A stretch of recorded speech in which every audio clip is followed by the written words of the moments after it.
Hi my dear competitive aspirants, నేను మీ Babitha Santosh, faculty of economy. మరి ఈ రోజు వీడియోలో జాతీయ ఆదాయంలోని జిఎన్పి అనేటువంటి టాపిక్ గురించి మాట్లాడుకుందాం. GNP gross national product. Gross national product. Gross national product అంటే ఏంటిది?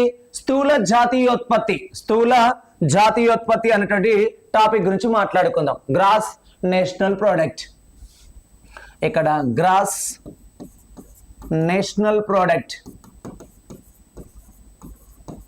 స్థూల జాతీయోత్పత్తి.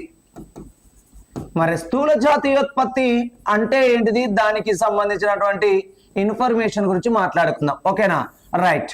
మరి ఇక్కడ స్థూల జాతీయోత్పత్తి అంటే ఒక దేశంలో ఒక సంవత్సర కాలంలో దేశ పౌరుల చేత జరిగే మొత్తం ఉత్పత్తిని ఏంటిది?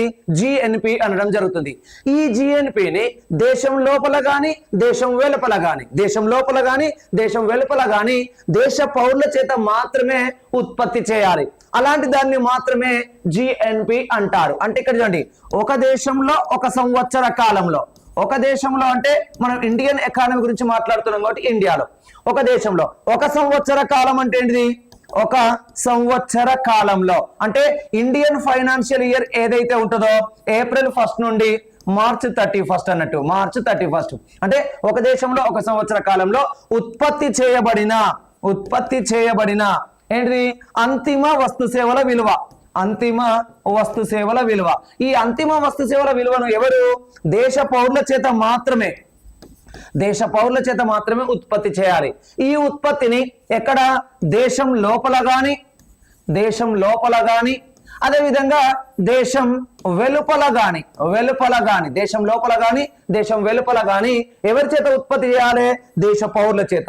అంటే ఇందులో ప్రాంతానికి ప్రాధాన్యత ఇస్తారా లేదా పౌరులకు ప్రాధాన్యత ఇస్తారా అంటే జిఎన్పిలో ప్రాంతానికన్నా పౌరులకే అధిక ప్రాధాన్యతను ఇవ్వడం జరుగుతుంది. ఓకేనా? Thank you.